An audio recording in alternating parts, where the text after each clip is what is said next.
Assalamualaikum warahmatullahi wabarakatuh. Kembali lagi dengan saya di channel Narasi dalam Gambar yang menceritakan cerita-cerita unik dan menarik. Terima kasih bagi saudaraku yang sudah like dan subscribe. Saya doakan menjadi orang yang sukses di dunia dan masuk surga di akhirat nanti. Sempatkan waktu 5 detik untuk menuliskan sholawat Nabi besar yang mulia di kolom komentar. Insya Allah menjadi penerang jalan kita di akhirat kelak nanti, amin. Di sebuah desa kecil di Jawa Barat, hiduplah seorang ustaz bernama Ustaz Mahfud. Ia dikenal sebagai sosok yang bijaksana, rendah hati, dan dihormati oleh masyarakat. Selain mengajar agama di surau, ia juga memiliki ladang kecil dan beberapa ekor sapi yang dirawatnya dengan penuh kasih sayang. Salah satu sapi miliknya, yang bernama Siranda, tengah hamil besar. Sapi itu adalah warisan dari almarhum ayahnya, dan selama bertahun-tahun telah banyak membantu keluarga Ustaz Mahfud, baik sebagai sumber susu maupun untuk membantu membajak sawah. Malam itu, hujan turun rintik-rintik. Langit tampak kelam, dan udara terasa lebih dingin dari biasanya. Ustaz Mahfud yang baru saja selesai menunaikan salat Isya mendengar suara gaduh dari kandang sapi di belakang rumahnya. Ia segera bergegas keluar dengan membawa lampu minyak, diikuti oleh istrinya, Bu Siti, yang tampak cemas. "Pak, itu suara Siranda, seperti kesakitan," ucap Bu Siti khawatir. "Iya, mungkin dia mau melahirkan. Kita harus membantu," jawab Ustaz Mahfud. Mereka berdua berlari kecil ke kandang. Benar saja, Siranda tengah berjuang untuk melahirkan. Napasnya tersengal-sengal, tubuhnya gemetar, dan matanya tampak penuh penderitaan. Ustaz Mahfud berusaha menenangkan sapi kesayangannya itu, membelai kepalanya dengan lembut sambil berdoa agar proses kelahiran berjalan lancar. Namun, ketika bayi itu akhirnya keluar, sesuatu yang sangat ganjil terjadi. Bukan anak sapi yang terlahir dari rahim Siranda, melainkan seorang bayi manusia. Bayi laki-laki dengan tubuh kecil, kulit merah, dan menangis dengan suara yang nyaring. Ustaz Mahfud dan Bu Siti terkejut bukan main. Tubuh mereka gemetar, saling berpandangan tanpa kata. Mereka tidak percaya dengan apa yang mereka lihat. Bagaimana mungkin seekor sapi melahirkan bayi manusia? Namun, sebelum mereka sempat berpikir lebih jauh, Siranda kembali merintih kesakitan. Ia masih belum selesai melahirkan. Beberapa saat kemudian, satu bayi lagi lahir. Kali ini seorang bayi perempuan. Sama seperti yang pertama, ia menangis kencang, seolah menuntut perhatian dari dunia yang baru saja dimasukinya. Bu Siti terduduk lemas di tanah, sementara Ustaz Mahfud beristighfar berulang kali. Ia mencoba meyakinkan dirinya bahwa ini bukanlah mimpi, bahwa apa yang sedang terjadi benar-benar nyata. "Astagfirullah. Apa ini ujian dari Allah?" bisik Ustaz Mahfud dengan suara bergetar. Bu Siti, meskipun masih terguncang, segera mengambil kain dari dalam rumah untuk membungkus kedua bayi itu. Meski berasal dari rahim seekor sapi, mereka tetaplah manusia, bayi yang tak berdosa. Naluri keibuannya mengalahkan rasa takut yang mencekam hatinya. Kabar kelahiran aneh itu segera menyebar ke seluruh desa. Warga berbondong-bondong datang ke rumah Ustaz Mahfud, ingin melihat sendiri bayi yang disebut-sebut lahir dari seekor sapi. Beberapa orang datang dengan rasa ingin tahu, sebagian lagi dengan ketakutan, dan tidak sedikit yang menganggap ini sebagai pertanda buruk. Pak Karta, kepala desa, datang dengan raut wajah tegang. "Ustaz, ini musibah atau mukjizat?" tanyanya hati-hati. "Saya sendiri tidak tahu, Pak Karta," jawab Ustaz Mahfud jujur. "Hanya Allah yang tahu maksud dari kejadian ini." Namun, tidak semua warga bisa menerima kejadian ini dengan lapang dada. Beberapa orang mulai berbisik-bisik, menyebarkan desas-desus bahwa bayi itu adalah pertanda kutukan. Mereka takut desa mereka akan terkena bencana karena kejadian yang melanggar hukum alam ini. "Mungkin ini azab. Sesuatu yang haram telah terjadi di desa kita," seru seorang lelaki tua dengan suara keras. "Atau mungkin ada ilmu hitam yang bermain," tambah yang lain. Perlahan-lahan, suasana desa yang semula tenang berubah menjadi penuh ketegangan. Ada yang mulai mengusulkan agar bayi itu dibuang, ada pula yang mengusulkan agar keduanya dibawa ke dukun untuk mengetahui asal-usulnya. Di tengah kekacauan itu, Ustaz Mahfud tetap teguh. Mereka adalah manusia. Mereka bayi yang tak berdosa, katanya dengan suara tegas. Tidak peduli bagaimana mereka lahir, mereka tetap makhluk ciptaan Allah. Namun, semakin hari, tekanan dari warga semakin besar. Orang-orang mulai menjauhi keluarga Ustaz Mahfud. Para murid di surau tidak lagi datang untuk mengaji. Beberapa tetangga bahkan tak mau lagi bertegur sapa. Bu Siti sering menangis di malam hari, memeluk kedua bayi itu erat-erat. Mereka tak bersalah, Pak. Tapi kenapa semua orang membenci mereka? Tanyanya dengan suara lirih. Ustaz Mahfud hanya bisa menghela napas panjang. Hatinya remuk, tetapi ia tahu bahwa meninggalkan bayi-bayi itu bukanlah pilihan. Hari demi hari berlalu, dan keadaan semakin sulit. Hingga suatu malam, seseorang diam-diam melempar batu ke rumah Ustaz Mahfud, disertai dengan secari kertas bertuliskan, "Usir bayi-bayi itu, atau kalian yang akan kami usir." Ustaz Mahfud menggenggam kertas itu erat-erat, matanya basah oleh air mata. Ia menatap kedua bayi yang tidur pulas di pangkuan istrinya, lalu menatap wajah lelah Bu Siti. Dalam hatinya, ia tahu bahwa keputusan besar harus segera diambil. Ustaz Mahfud duduk termenung di beranda rumahnya, memandangi secari kertas berisi ancaman yang kini tergenggam erat di tangannya. Angin malam berhembus dingin, membawa suara lolongan anjing yang entah kenapa terdengar lebih panjang dan melengking dari biasanya. Di dalam rumah, Bu Siti masih terjaga, menggoyang-goyangkan ayunan sederhana tempat kedua bayi itu tidur. Cahaya lampu minyak menerangi wajah mungil mereka yang polos, tanpa dosa, tanpa tahu bahwa dunia telah menolak mereka bahkan sebelum mereka bisa membuka mata dengan sempurna. Tidak ada tempat bagi mereka di sini, Pak. Suara Bu Siti lirih, hampir seperti bisikan. Ustaz Mahfud menatap istrinya dengan mata sembab. Ia paham maksud istrinya. Setiap hari, tekanan dari warga semakin menjadi. Orang-orang tidak lagi datang ke surau untuk mengaji. Bahkan beberapa murid yang dulu begitu hormat padanya kini tak berani menatap matanya. Seolah-olah dirinya, rumahnya, dan bayi-bayi itu membawa kutukan. Namun, bagaimana mungkin ia tega menyerahkan mereka kepada nasib yang tak pasti? Malam itu, suara gaduh terdengar dari luar rumah. Sejumlah warga berkumpul membawa obor dan parang. Wajah mereka tegang dan penuh amarah. Pak Karta, kepala desa, berdiri paling depan.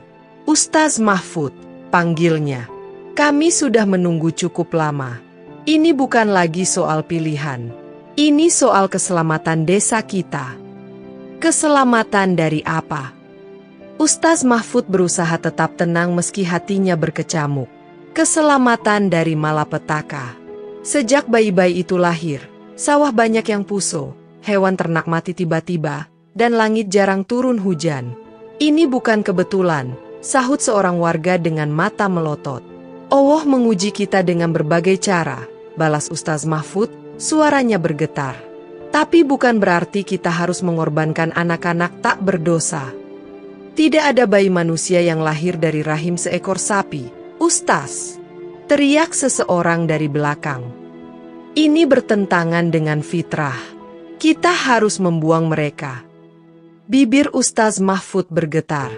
Ia ingin berteriak, ingin berjuang, ingin mempertahankan kedua bayi itu. Tapi bagaimana?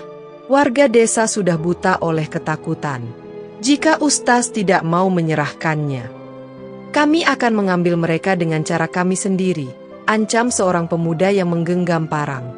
Dada Ustaz Mahfud terasa sesak. Ia berbalik ke dalam rumah dan melihat Bu Siti yang sudah memeluk erat kedua bayi itu. Air mata mengalir di pipinya, jatuh ke dahi kedua anak mungil yang sedang tidur pulas. "Maafkan ibu, nah," bisik Bu Siti dengan suara yang nyaris tak terdengar. Malam itu, di tengah kepungan warga, Ustaz Mahfud mengambil keputusan terberat dalam hidupnya. Menjelang tengah malam, ketika warga mulai kelelahan dan sebagian pulang untuk beristirahat, Ustaz Mahfud dan Bu Siti menyelinap keluar rumah. Dengan bayi-bayi itu dibungkus dalam kain gendongan, mereka berjalan menembus gelapnya malam, menuju satu-satunya tempat yang mungkin bisa menerima mereka, hutan di kaki gunung. Di sana, mereka berharap bisa menemukan tempat persembunyian. Atau setidaknya, waktu untuk berpikir lebih jauh. Perjalanan itu terasa panjang dan melelahkan. Bu Siti hampir terjatuh beberapa kali, tubuhnya lemah setelah berhari-hari dihantui ketakutan. Sementara itu, Ustaz Mahfud berusaha tetap kuat, menggenggam erat tangannya dan memastikan mereka tidak tersesat dalam kegelapan. Sesampainya di pinggiran hutan, mereka menemukan sebuah gubuk tua, mungkin peninggalan para pencari kayu. Tanpa pikir panjang, mereka masuk dan merebahkan diri di lantai kayu yang berdebu. Untuk pertama kalinya dalam beberapa hari terakhir, mereka bisa bernapas lega. Namun, ketenangan itu tidak bertahan lama. Menjelang subuh, suara langkah kaki terdengar mendekat. Ustaz Mahfud segera terbangun, jantungnya berdegup kencang. Ia meraih kayu panjang di sudut gubuk, bersiap jika ada bahaya. Namun yang muncul dari balik pepohonan bukanlah warga desa yang mengejar mereka, melainkan seorang lelaki tua dengan jubah lusuh dan tongkat kayu. Wajahnya penuh keriput, matanya tajam menembus kegelapan. "Kalian yang membawa bayi-bayi itu?" Suara lelaki itu parau, tapi penuh wibawa. Ustaz Mahfud mengangguk hati-hati. "Siapa Anda?" Lelaki tua itu menghela napas panjang, lalu duduk di tanah dengan tatapan kosong ke arah bayi-bayi yang masih tidur nyenyak. "Aku sudah menunggu mereka sejak lama," katanya dengan suara lemah. Bu Siti menatap Ustaz Mahfud dengan bingung. "Apa maksudnya, Pak Tua?" Lelaki tua itu memandang mereka, lalu berkata dengan suara bergetar, "Bayi-bayi itu bukan sekadar bayi biasa. Hening, jauh sebelum ini, telah ada ramalan tentang kelahiran mereka. Mereka adalah titisan yang akan membawa perubahan besar, entah itu berkah atau kutukan." Bu Siti mencengkeram lengan suaminya, wajahnya semakin pucat. "Apa maksud Anda? Apakah mereka bukan manusia biasa?" Lelaki tua itu tersenyum samar, lalu mengulurkan tangan ke arah bayi laki-laki dan perempuan itu. "Mereka adalah awal dari sesuatu yang besar. Sesuatu yang belum pernah terjadi di dunia ini." Di luar, langit mulai terang. Matahari pertama muncul di balik pepohonan, menyinari wajah kedua bayi yang masih terlelap dalam gendongan ibunya. Dan di saat itu, sesuatu yang aneh terjadi. Tangan mungil bayi laki-laki itu bergerak perlahan, lalu menggenggam jari lelaki tua tersebut. Sesaat kemudian, suara gemuruh terdengar dari arah desa, seperti guntur yang jatuh tepat ke bumi. Ustaz Mahfud dan Bu Siti saling pandang. Mereka tahu, apapun yang terjadi selanjutnya, dunia mereka tidak akan pernah sama lagi. Gemuruh yang datang dari arah desa mengguncang tanah, membuat pepohonan bergoyang seolah ada kekuatan besar yang sedang bangkit. Ustaz Mahfud dan Bu Siti menatap bayi-bayi mereka dengan campuran ketakutan dan keheranan. Lelaki tua di hadapan mereka tetap tenang. Ia menatap bayi laki-laki yang masih menggenggam jarinya, lalu bergumam lirih, seperti membaca doa yang hanya bisa dipahami oleh dirinya sendiri. "Lihatlah," katanya, matanya tajam menatap Ustaz Mahfud. "Ini adalah awal dari perubahan yang telah lama diramalkan." Bu Siti semakin erat memeluk kedua bayinya, sementara Ustaz Mahfud mencoba mengumpulkan keberanian. "Apa maksud Anda? Apa yang sebenarnya terjadi pada desa kami?" Lelaki tua itu menghela napas panjang sebelum akhirnya berkata, "Desa itu telah lama berada di bawah bayang-bayang kutukan." Ustaz Mahfud mengerutkan kening. "Kutukan?" Lelaki itu mengangguk. "Dulu sekali, sebelum desa ini ada, tanah ini adalah tempat di mana dua roh besar bertarung. Roh pertama adalah penjaga kehidupan, sementara yang lain adalah pembawa kehancuran. Namun, pertempuran mereka tidak selesai. Keseimbangan harus dijaga, dan cara untuk menjaga keseimbangan itu," ia menatap kedua bayi dengan penuh arti, "adalah melalui kelahiran mereka." Bu Siti tersentak. "Jadi, bayi-bayi kami adalah bagian dari takdir itu?" Lelaki tua itu mengangguk. "Salah satu dari mereka membawa berkah, sementara yang lain membawa kehancuran. Tapi tidak ada yang bisa menentukan mana yang mana, kecuali waktu." Hati Ustaz Mahfud mencelos. Ia memandang anak-anaknya dengan perasaan bercampur aduk. Bagaimana mungkin bayi-bayi yang begitu polos ini bisa menjadi penentu nasib dunia? Tiba-tiba, terdengar suara langkah kaki dari arah hutan. Sejumlah warga desa muncul, dipimpin oleh Pak Karta. Wajah mereka tegang, sebagian membawa obor, sebagian lagi menggenggam senjata seadanya. "Kalian tidak bisa lari lagi," teriak salah seorang warga. Pak Karta melangkah maju. "Ustaz, kami tidak ingin menyakitimu. Tapi bayi-bayi itu harus diserahkan. Kami tak bisa membiarkan sesuatu yang melawan kodrat tetap hidup di desa ini." Bu Siti menitikan air mata, menggenggam erat bayi-bayinya. "Mereka hanya anak-anak." "Tidak, mereka bukan," sahut seorang warga lain. "Sejak mereka lahir, bencana terus datang. Sapi mati, sawah gagal panen, gemuruh aneh terjadi. Kami tidak bisa mengambil risiko lebih lama lagi." Ustaz Mahfud berdiri tegak di depan istrinya, melindungi mereka dari amukan warga. "Kalian tidak tahu apa yang kalian katakan," serunya. "Bayi-bayi ini bukan kutukan. Mereka adalah bagian dari takdir yang lebih besar." Namun, warga tidak mendengarkan. Beberapa dari mereka mulai maju, siap merampas bayi itu dengan paksa. Saat itulah, sesuatu yang mengejutkan terjadi. Bayi laki-laki yang berada dalam pelukan Bu Siti tiba-tiba membuka matanya. Mata yang seharusnya polos dan tak berdosa kini bersinar, memancarkan cahaya keemasan yang menyilaukan. Angin bertiup kencang, membuat warga mundur ketakutan. Kemudian, bayi perempuan yang ada di sebelahnya juga membuka matanya.